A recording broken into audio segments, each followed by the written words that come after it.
Hi friends, स्वागत है आप सबका नेशनल इनकम की one of the best video में। आज हम लोग बात करेंगे जिसमें हमारा डिस्कशन टॉपिक रहेगा वैल्यू एडेड मेथड। सबसे पहली चीज़ कि आज की क्लास में डिस्कशन करेंगे कि वैल्यू एडेड मेथड का यूज़ क्या है नेशनल इनकम एस्टिमेशन के टाइम पर। वैल्यू एडेड मेथड के साथ साथ मैं आपको पहले बता दूं कि income method and expenditure method दो और अप्रोच है आपके नेशनल इनकम एस्टिमेट करने के लिए। एक बात जो सबसे इम्पॉर्टेंट आती है वो ये है कि जब हम लोग कभी भी नेशनल इनकम एस्टिमेट करने जाएंगे तो नेशनल इनकम एस्टिमेट जब आप लोग करते हैं either you are using value added method, the other name of the value added method is output method, second है आपका income method and third one is expenditure method. Result will be same.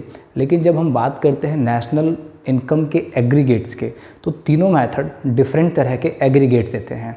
जैसे जब आप income method का use करेंगे तो हमें मिलता है वहाँ से NDP-FC।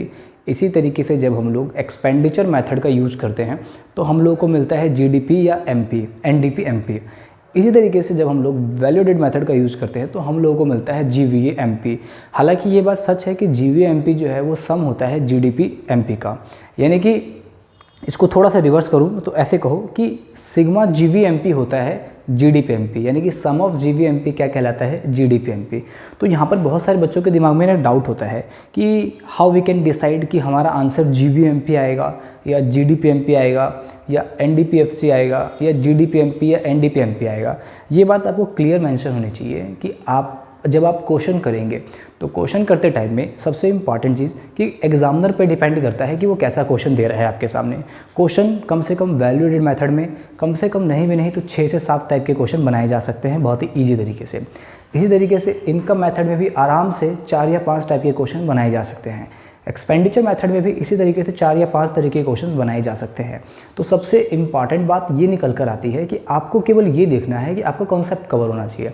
अगर आप अपना कॉन्सेप्ट क्लियर कर लिया अच्छे से तब आप किसी भी ऑथर की बुक उठा लीजिए, इवन मेरी ही बुक क्यों ना उठाएं, आप हर किसी के क्वेश्चंस को आप इजीली अटेम्प्ट कर पाएंगे। क्योंकि सबसे इंपॉर्टेंट चीज़ आती है कन्वर्जन की। तो आपको क्या एस्टिमेट करना है, कन्वर्जन एस्टिमेट करना आना चाहिए। देखिए सबसे इंपॉर्टेंट चीज़, अगर कन्वर्जन नहीं आता है तब आप नेशनल इनकम में बुरी तरीके से फंस जाएंगे। हालांकि मैं ये बात आपको कह दूं कि आप डायरेक्टली डोमेस्टिक इनकम निकाल सकते हैं, आप डायरेक्टली GDP-MP निकाल सकते हैं, तो आपको कन्वर्जन बहुत मस्ट है। तो इसलिए कह रहा हूँ कि जब भी आप इस लेक्चर को देखें तो उम्मीद करें कि या तो इस लेक्चर के तुरंत बाद कन्वर्जन भी देख ले या इसको यहीं पर स्टॉप करके पहले कन्वर्जन देखें देन आप इस लेक्चर पे आए। तो आप दोनों में से किसी एक चीज़ को फॉलो अप कर सकते हैं। अब बात करते हैं वैल्यू एडेड मेथड। तो मैंने आपको पहले बताया कि वैल्यू एडेड मेथड को हम लोग और क्या बोलते हैं। तो वैल्यू एडेड मेथड का जो सेकंड और सबसे फेमस नेम है वो है आप लोगों का आउटपुट मेथड। अब आउटपुट मेथड एक इकोनॉमिक्स का स्टूडेंट सबसे गंदा यहाँ फंसता है कि एक्चुअल में बार बार देखिए, एक तो वो ना बेसिक टर्म्स में ही क्लियर नहीं होता है। अगर आप बेसिक टर्म्स कवर कर लेना, अगर आप बेसिक टर्म्स को पकड़ ले तो आप कभी नहीं फंसने वाले। क्यों? क्योंकि यहाँ पर वर्ड अगर आप देखेंगे आउटपुट, तो आउटपुट का मतलब क्या है, लाइक कोई भी चीज़ आप उठा लीजिए अपने पास जो आपको दिखाई दे रही है, यानी कि जब तक आप इनपुट नहीं लगाएंगे तब तक आपको आउटपुट नहीं मिलेगा। अब मैं अगर इस लैंग्वेज में बात करूँगा ना तो बच्चा वैसे ही खत्म हो जाता है। तो इनपुट का मतलब है कि लाइक जो भी रॉ मटेरियल आपने इंट्रोड्यूस किया, लाइक जो भी आपने उसके साथ साथ रॉ मटेरियल के साथ साथ और भी अदर फैक्टर्स आप लाइक लैंड कह लीजिए, लेबर कह लीजिए, कैपिटल कह लीजिए, एंटरप्रेन्योर, तो यानी कि जब तक इनपुट नहीं लगेगा तब तक आउटपुट नहीं मिलेगा। तो यानी कि इसलिए को क्या कहा गया, आउटपुट। आउटपुट का मतलब कि ऑल ओवर इकोनॉमी के अंदर, ध्यान देना, ऑल ओवर इकोनॉमी के अंदर सेल कितनी हो रही है।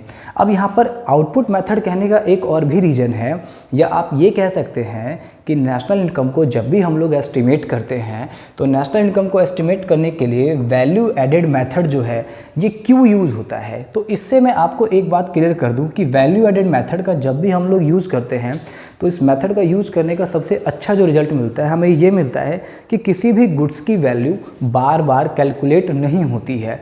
यहाँ पर जो मैंने एक एग्जांपल दिया ये आपको थोड़ा सा कंफ्यूज कर रहा है। मैंने क्या बोला कि किसी भी गुड्स की वैल्यू यानी कि बार बार जब जैसे जैसे ऐड होगी हम उसको नहीं लेंगे। तो कहने का मतलब हम यहाँ पर सेल कहो आप लोग या वैल्यू एडेड मेथड का जो सिंपल सा पर्पज़ है वो ये है कि हम लोग केवल और केवल किसकी वैल्यू लेते हैं, फाइनल वैल्यू लेते हैं, final value of goods and services, final value of goods and services. अब यहाँ पर आराम से समझना, तसल्ली से समझो। अब अगर आप जल्दबाजी मचाओगे तो बहुत दिक्कत होगा, तो इसलिए बोल रहा हूँ आराम से आप टाइम इन्वेस्टमेंट करो, आपका टाइम बहुत अच्छे तरीके से आपको आउटकम देकर जाएगा, गारंटेड देकर जाएगा। तसल्ली से देखना थोड़ा सा। तो वैल्यू एडेड मेथड या आउटपुट मेथड से मैंने क्या बोला आप लोग को, इसका दूसरा नाम है आउटपुट का मतलब मैंने सेल। सेल का मतलब जब भी हम लोग सेल की बात कर रहे हैं तो देखिए सेल तो बहुत तरीके से होती है। जैसे कि मैं एक आपको एग्जांपल देता हूँ, एग्जांपल ले लीजिए, वुड का एग्जांपल ले लीजिए, ठीक है। एक हमने लकड़ी का क्या कर लिया, एग्जांपल ले लीजिए।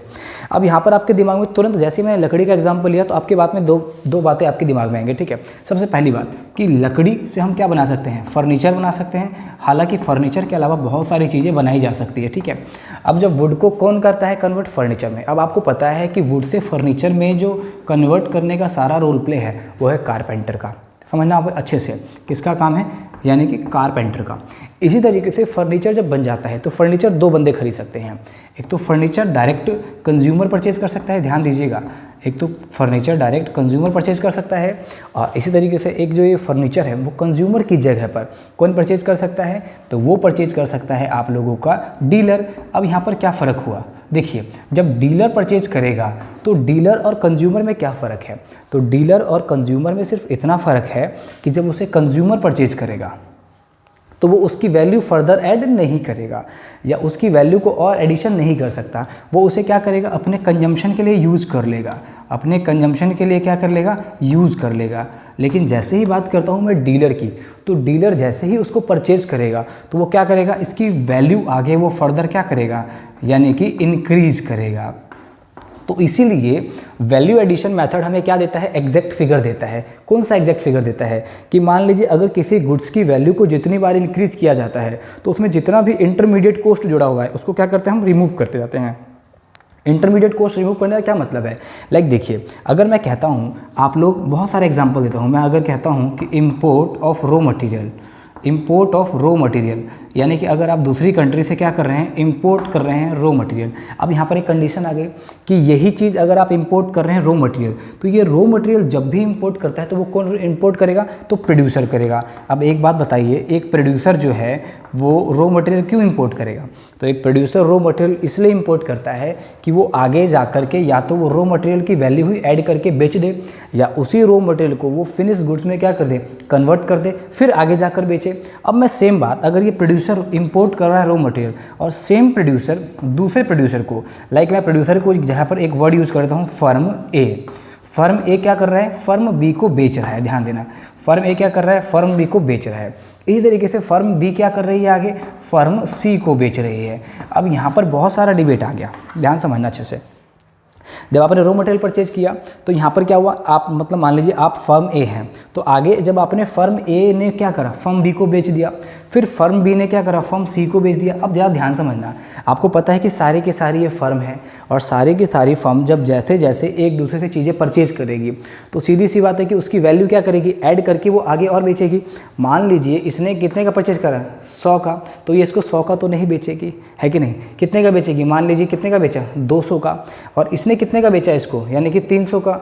अब यहाँ पर समझना इंटरमीडिएट कॉस्ट का मतलब क्या है, तो इंटरमीडिएट कॉस्ट वो कॉस्ट होती है जब आप किसी गुड्स की वैल्यू को क्या कर सके, फर्दर इंक्रीज कर सके विद इन अकाउंटिंग ईयर या with in a physical year या विद इन अ ईयर। ध्यान देना, एक चीज़ मस्ट है यहाँ पर कि जब आप कोई भी गुड्स परचेज कर रहे हैं, अच्छा पहली बात यह है कि इसके अंदर सेकंड हैंड गुड्स को नहीं लेते हैं हम लोग, क्योंकि सेकंड हैंड गुड्स की जो वैल्यू है उस पर कमीशन मिलता है, ठीक है कि नहीं, तो उसको नहीं लेंगे, ध्यान देना, उसके बारे में हम किसी और लेक्चर में बात करेंगे।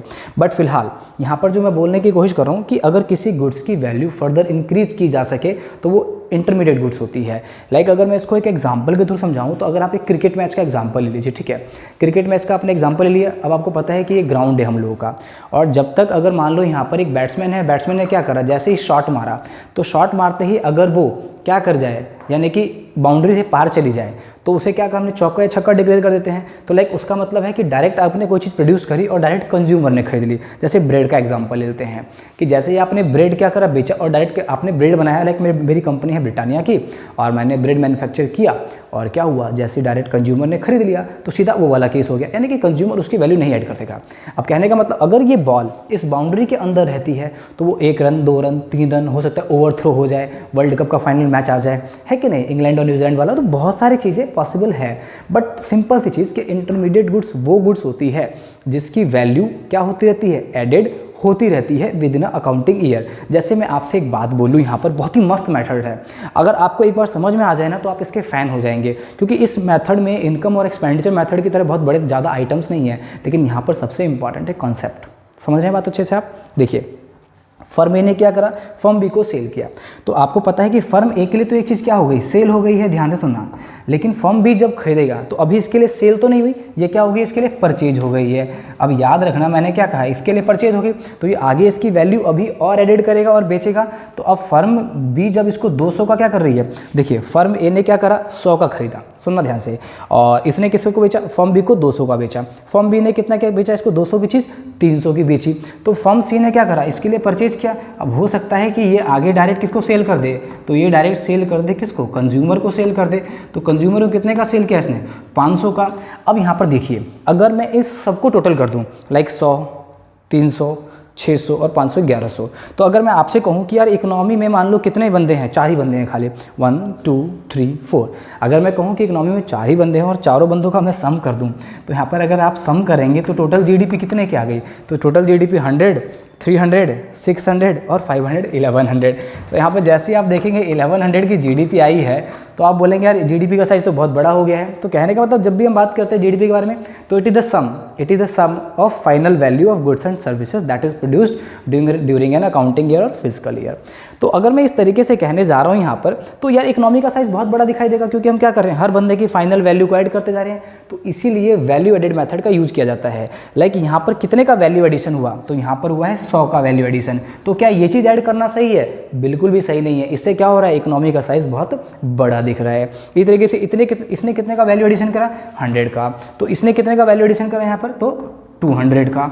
तो अगर मैं आपको चाहूँ तो इसी क्वेश्चन को एक मेथड के थ्रू लेकर के बहुत अच्छे से समझा सकता हूँ, ये आपको समझ में भी आ जाएगा काफ़ी अच्छे से। ठीक है, बिल्कुल सेम क्वेश्चन रहने दो, कुछ भी मत करो, सेम क्वेश्चन रहने दो, इसको समझो। ठीक है, तो इतना सब समझ में आ गया आपको। चलिए अब आगे चलते हैं, इस तरीके से कोई दिक्कत नहीं होगी। तो मतलब देखिए, बहुत ही लॉजिकल बात अगर मैं कहूँ आप लोगों को, तो आपको ना मतलब अभी तक मैंने मेथड का कुछ भी नहीं समझाया, लेकिन आप क्या क्या समझ चुके हैं, वैल्यू एडेड का मतलब क्या है, आउटपुट मेथड का मतलब क्या है, और क्या क्या चीज़ सीख चुके हैं कि यहाँ पर कैसे एक तरीके से सेल हो रही है और कैसे तरीके से यहाँ पर परचेज हो रही है। अब देखिए, यहाँ पर मैंने एक टर्म बोला था आप लोगों को कि सम ऑफ जीवीए, क्योंकि वैल्यू एडेड मेथड का जब भी यूज करेंगे आप लोग, तो या तो हम इसे वैल्यू एडेड कहेंगे या हम लोग इसको वैल्यू एडिशन कहेंगे। तो वैल्यू एडिशन या वैल्यू एडेड क्या चीज़ है भैया, तो इसको बोलते हैं जीवीए। इसको क्या बोलते हैं हम लोग, जीवीए। जीवीए का मतलब है ग्रॉस वैल्यू एडिशन। याद रखना कि जब कभी भी हम लोग जीवीए कैलकुलेट करते हैं तो वो हमेशा हम लोगों का मार्केट प्राइस पर होता है। बातें जितने अच्छे से सुनोगे उतना मज़ा आएगा। मैंने फिर बोला है, बातें जितने अच्छे से सुनोगे उतना ही आप लोगों को मज़ा आएगा। क्लियर होगी बात आप सबको यहाँ तक?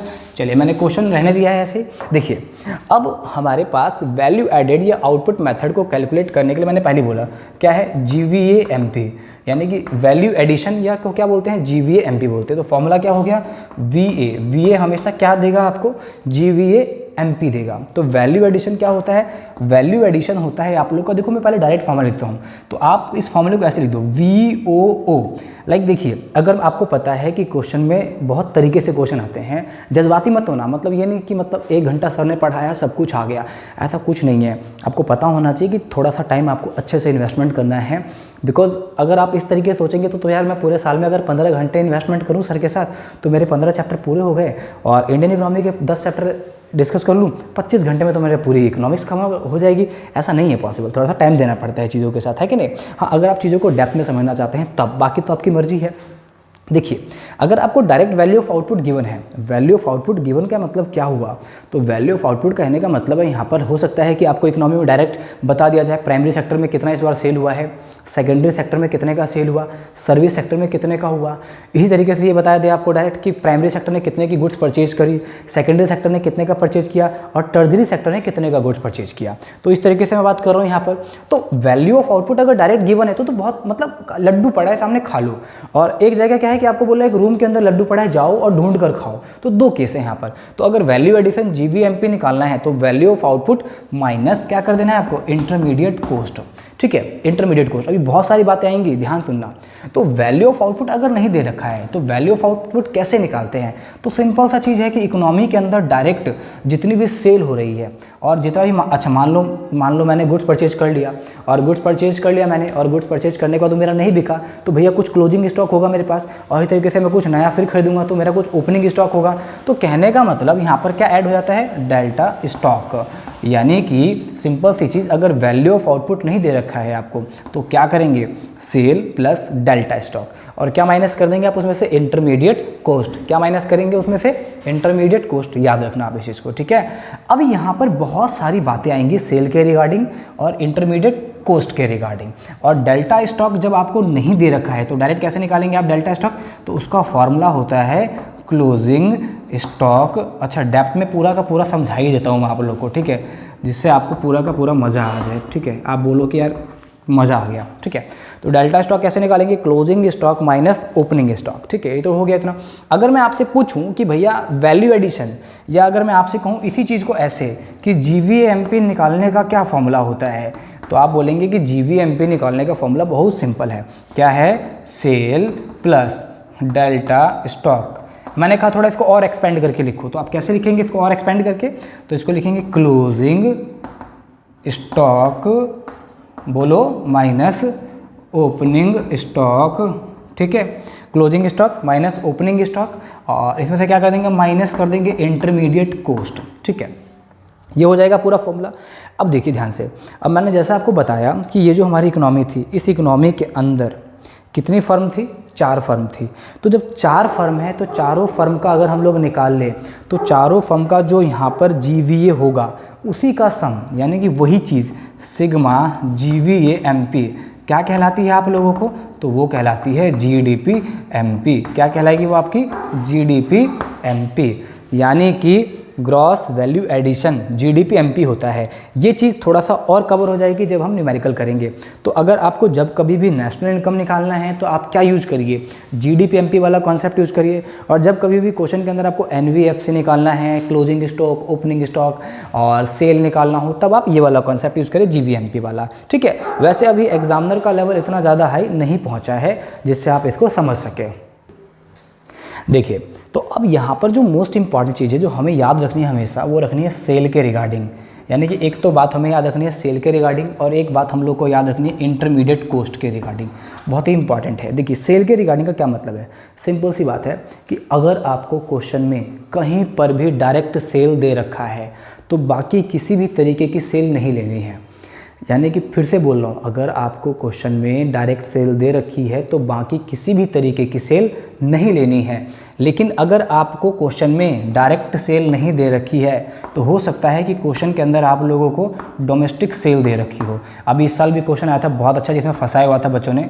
ठीक है, बच्चा कितना भी पढ़ ले, गलती वो करता ही करता है, क्योंकि अगर आप गलती नहीं करेंगे तो आपकी स्टूडेंट लाइफ नहीं है। यानी कि जब तक आपने गलती करना नहीं सीखा तब तक आपने आगे कुछ नया करना नहीं सीखा। तो इसलिए कहता हूँ गलती करो और एग्ज़ाम से पहले करो, एग्ज़ाम वाले दिन मत करना। ठीक है, तो डोमेस्टिक सेल हो गया आपका।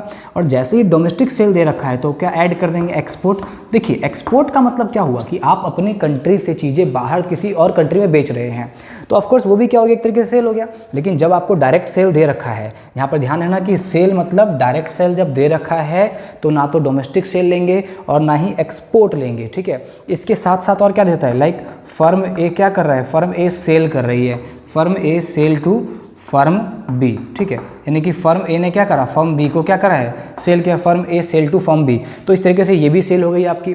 तो इस तरीके से फर्म ए फर्म बी को सी को भी सेल कर रहा है। तो और फिर मैंने क्या कह दिया, फर्म ए की डायरेक्ट सेल कह दी, यानी कि फर्म ए की सेल। तो वो दोनों आप छोड़ देंगे उस केस में, डायरेक्ट सेल को उठा लेंगे। ठीक है, तो लाइक डोमेस्टिक सेल हो गया, एक्सपोर्ट हो गया। ठीक है, और इस तरीके से क्या हो गया, डिफरेंट तरीके की सेल हो गई।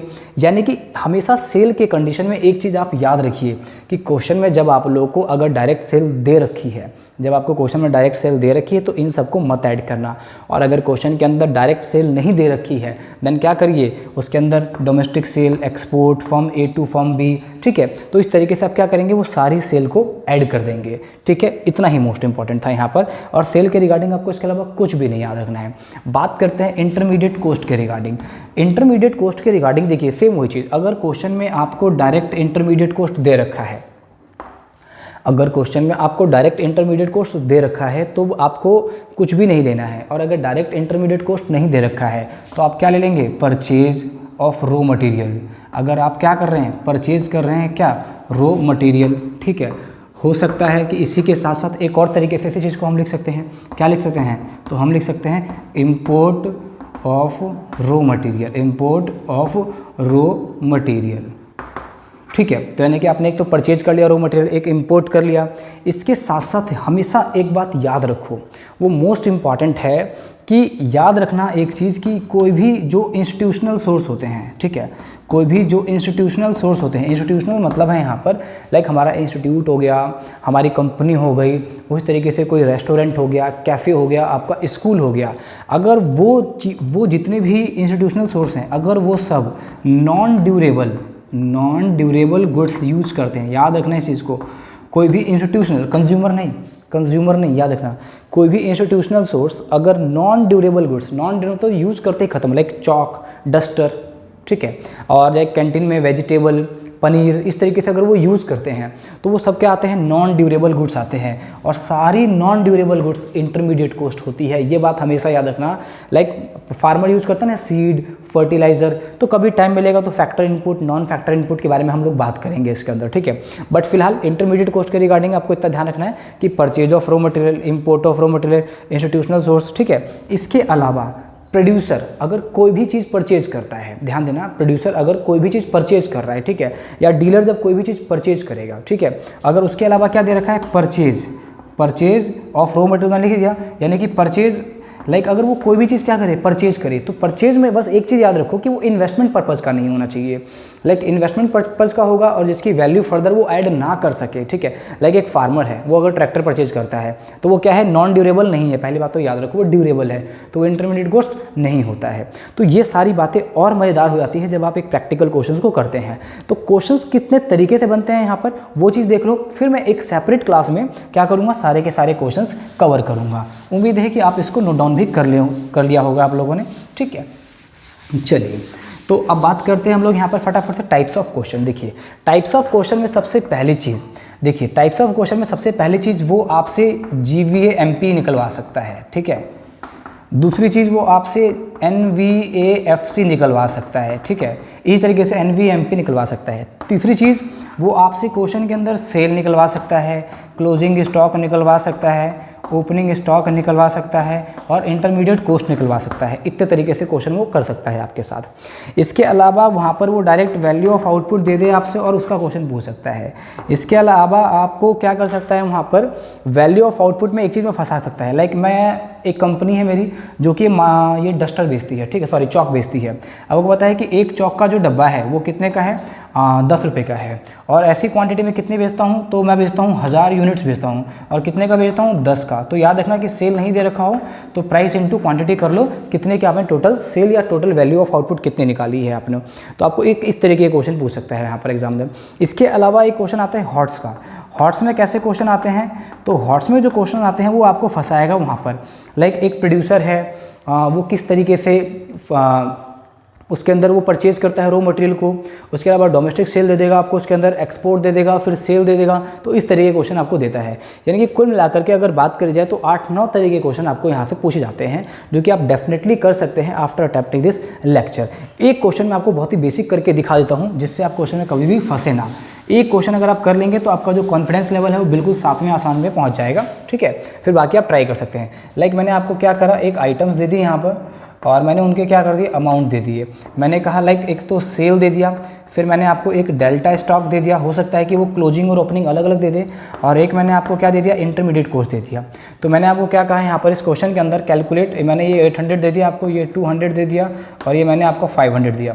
मैंने कहा calculate value addition, calculate GVMP, NVFC नहीं बोल रहा हूँ क्योंकि उसके लिए आपको कन्वर्जन आना चाहिए, ठीक है। तो मैंने कहा आपको GVMP निकालना है, यानी कि वैल्यू एडिशन। तो वैल्यू एडिशन कैसे निकालेंगे आप लोग, तो वो निकालेंगे आप लोग सीधा सा सिंपल सा, सेल प्लस डेल्टा स्टॉक और माइनस कर देंगे इसके अंदर क्या, इंटरमीडिएट कॉस्ट, ठीक है। तो sale plus delta stock minus intermediate cost. तो यहाँ पर क्या करेंगे आप लोग, 800 प्लस 200 माइनस 500, यानी कि कितना आ गया आंसर आपके पास, 500। जो भी है अमाउंट मान लो मैंने यहाँ पर दे रखा है करोड़ में, तो वो क्या आ गया, करोड़। वो आ गया आपका वैल्यू एडिशन, या आप इसी को और क्या बोल सकते हैं, GVAMP। मान लीजिए अगर इकोनॉमी में हमारी एक ही फर्म है, मान लीजिए केवल यही फर्म है, तो यही GVMP क्या कहलाता है, GDPMP कहलाता है। तो इसलिए कहूँगा कि आप मेरी बुक के सारे क्वेश्चंस करें वैल्यू एडिशन के, क्योंकि बहुत बेस्ट क्वेश्चन है और लेटेस्ट क्वेश्चन है, क्योंकि GST वाले क्वेश्चन आपको नहीं मिलेंगे। इसी के साथ साथ बहुत R&D करी हमने, पिछले 15 साल के क्वेश्चंस हैं और उसमें बहुत सारे तरीके के क्वेश्चन हमने ऐड कर रखे हैं। तकरीबन वैल्यू एडिशन मेथड के इकट्ठे क्वेश्चन हैं 40 के करीब, तो जो कि आप एसेस कर सकते हैं, बुक के ऐप के अंदर आपको मिल जाएगा। अदरवाइज आपको वीडियो को इसमें मिल जाएगा डिस्क्रिप्शन में, वहाँ से भी चेकआउट कर सकते हैं। So thank you so much for watching this session. मिलते हैं फिर एक और सेशन में वैल्यू एडिड मेथड के न्यूमेरिकल्स के साथ। Bye bye, Tata.